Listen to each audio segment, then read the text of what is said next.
Bonjour à tous et bienvenue dans votre My Ninja Academy.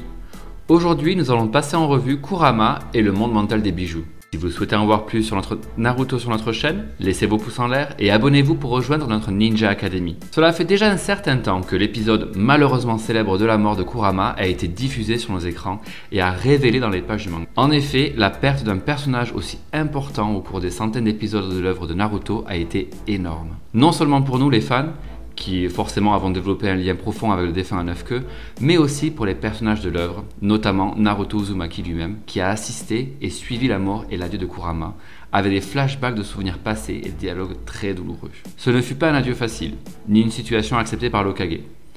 Mais le renard avait déjà décidé de se sacrifier pour son Shinjuriki, afin de lui garantir plus de temps à vivre, lui souhaitant le meilleur pour son avenir. Depuis ce moment, l'un des sujets les plus discutés dans la communauté était la possibilité du retour de Kyuubi et ce qui pourrait arriver au pouvoir de Naruto. En raison de la nécessité de se concentrer davantage sur les nouveaux protagonistes, on s'attendait à ce que les anciens personnages de Naruto soient peu mis en avant, ou comme certains pourraient le dire, qu'ils soient ringardisés d'une certaine manière, et qu'ils soient ensuite, petit à petit, dépassés par la nouvelle génération. Mais presque personne ne s'attendait à des pertes aussi importantes que l'ont été respectivement le Rinnegan et de Kurama de Sasuke et Naruto. Mais au-delà de cela, une autre discussion portait sur les restes de la puissance de Kurama dans Naruto, et comment cela pourrait l'affecter dans le futur. Comment est la connexion entre les bijoux qui s'est produit avec Naruto comme point principal des restes de chakra qui existent dans l'Uzumaki? Est-elle encore possible, même avec la perte d'un des 9 bijoux? Comment se produit la résurrection d'un bijou après sa mort? Serait-il capable de se souvenir de son passé? Pourrait-il revenir un jour auprès de Naruto? C'est donc de cela et de bien d'autres choses encore qu'on va parler dans la vidéo d'aujourd'hui. Après la 4e grande guerre ninja, les bijoux se sont répandus dans le monde entier, libres de faire ce qu'ils voulaient à partir de maintenant.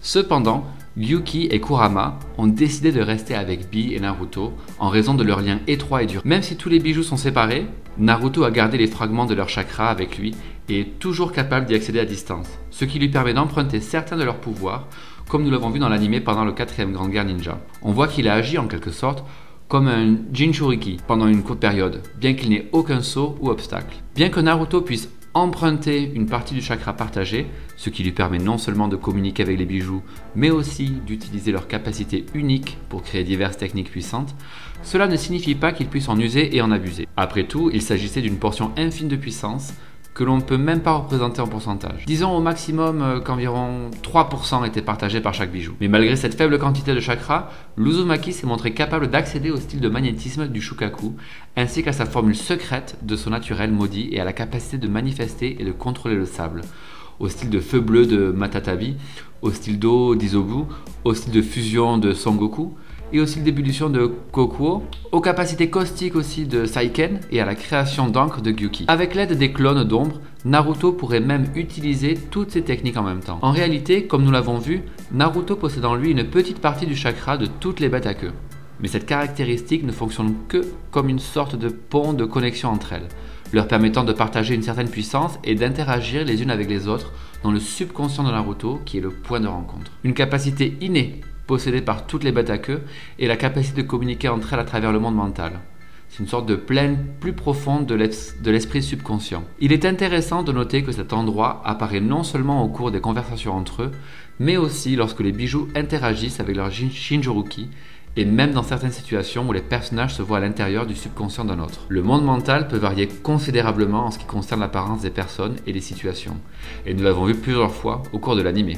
Le plus classique est l'endroit où Naruto et Kurama se rencontraient parfois, lorsque l'Uzumaki devenait incontrôlable et se retrouvait face à la porte scellée géante qui emprisonnait le renard à l'intérieur. En plus de ceci, lorsque Naruto rencontre tous les bijoux pour la première fois, un lieu assez différent en couleur et en style apparaît également. Quoi qu'il en soit, la communication entre les bijoux est un peu plus différente de celle qui existe entre les Shinjuriki et leurs bêtes à queue. Tout ça parce qu'il y a des sauts ou des restrictions impliquées.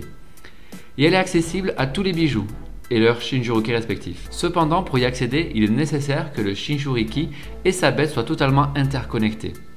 En d'autres termes, personne de l'extérieur ne peut s'immiscer dans le dialogue, ni pénétrer de force dans le monde mental. Très peu de personnages se sont montrés capables de tenter cela. Même le clan Yamanaka exige une technique de très haut niveau pour prendre complètement le contrôle de l'esprit de quelqu'un pendant un temps donné. Et encore moins lorsqu'il s'agit de personnages à l'esprit pratiquement de fer, comme les Shinjuriki.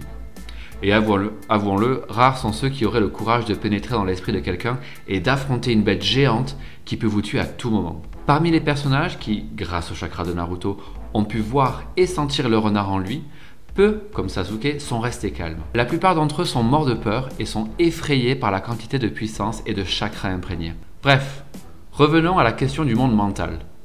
Nous pouvons facilement nous souvenir de la scène où Naruto et toutes les bêtes et leurs Shinchuriki se réunissent pour remercier Naruto et partager une partie de leur puissance pendant la 4ème guerre ninja. Cependant, les choses ont changé avec le départ de Kurama. Une chose très importante à retenir ici, concernant le partage du chakra des bijoux et de Naruto, est que non, Naruto ne peut pas utiliser leur pouvoir à volonté. Il n'a eu l'occasion d'utiliser qu'une partie de ses pouvoirs et de ses capacités spéciales en raison du partage d'une petite fraction de la puissance. Cependant, il est possible que les bêtes à queue partagent à nouveau le chakra avec l'Hokage, mais il devra leur demander. Une autre chose assez importante à noter est que non, pour que le chakra atteigne Naruto, le pouvoir n'avait pas besoin de... Naruto étant le point de rencontre et étant devenu momentanément le Shinchuriki de tous les bijoux, Kyuubi ne devient pas, disons, le pont entre le pouvoir et l'Uzumaki.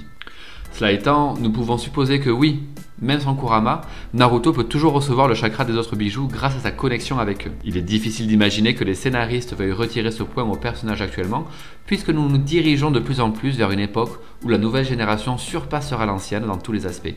Du moins, c'est ce qu'on espère. C'est alors que nous entrons dans l'un des thèmes principaux de cette vidéo. Serait-il possible pour Kurama de revenir grâce au fragment de chakra relié à Naruto? La réponse, c'est non. Comme nous l'avons déjà dit, Naruto, bien qu'il soit le point de rencontre des bijoux, n'a reçu qu'une petite partie du chakra des bijoux, qui peut éventuellement s'éteindre. Bien sûr, il pourra en demander davantage, bien qu'on puisse se demander s'il le ferait vraiment, mais ce sont des choses totalement différentes.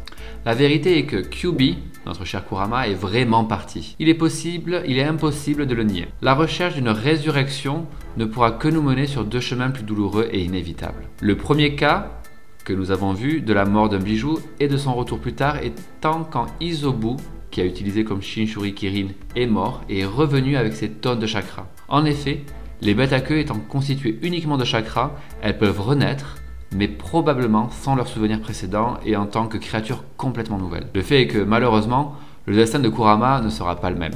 En effet, Kyuubi, contrairement à Isobu, n'a pas été tué. En fait, il s'est complètement éteint, ce qui est totalement nouveau dans l'histoire de Naruto. Il a été spécifiquement dit que le mode Baryon de Naruto, la dernière de ses nouvelles transformations dans Boruto, était soutenu par la dévoration de chakra. Plus précisément en dévorant le chakra de Kurama. Pensez-y, détruire le chakra, ce qui en théorie pourrait tuer complètement les bijoux, est impossible. C'est pourquoi les bêtes à queue peuvent toujours revenir, car elles sont entièrement constituées de chakra. Cependant, avec le mode Baryon, les choses changent, car il consomme littéralement, ou plutôt a consommé tout le chakra de Kurama et lui a ôté la vie. Avec ceci en tête, seules deux possibilités s'offrent à nous. La première, et la version pratiquement impossible, est que Kurama revienne d'une manière ou d'une autre en tant que bijou, même après s'être vu retirer pratiquement tout son chakra. Cela nous mènerait au nouveau cycle, où un nouveau Kyuubi émergerait, mais ce n'est qu'un rêve. Au final, même si Naruto et Kurama se rencontraient à nouveau, le Kyuubi ne se souviendrait pas de lui et serait une créature totalement nouvelle. La seconde, eh bien, c'est pas exactement une résurrection, mais une infime possibilité que Boruto et Himawari réservent encore une petite partie du chakra de Kurama. En effet, pendant la grossesse d'Hinata, une petite partie du chakra de Kurama a influencé génétiquement l'apparence des deux frères et sœurs, tout comme pour Naruto lorsqu'il était encore dans le ventre de Kushina.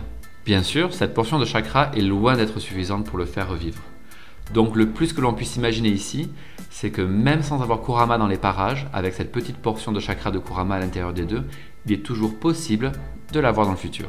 Étant mort ou faisant de Boruto ou Himawari ses Shinchuriki, dans les scènes comme des flashbacks, avec des moments où le chakra devient un pont entre les souvenirs et une certaine personne, comme Naruto a pu le faire, ou même en faisant apparaître le renard de manière symbolique dans des moments difficiles qui nécessitent une recherche profonde de chakra de la part de l'individu. Ce serait bien, n'est-ce pas? Quoi qu'il en soit, au final, on ne peut que rêver de voir notre cher Kurama dans le futur. Évidemment, pas ressuscité, mais dans des moments passionnants comme des flashbacks ou à travers le chakra de Naruto, Boruto ou Himawari.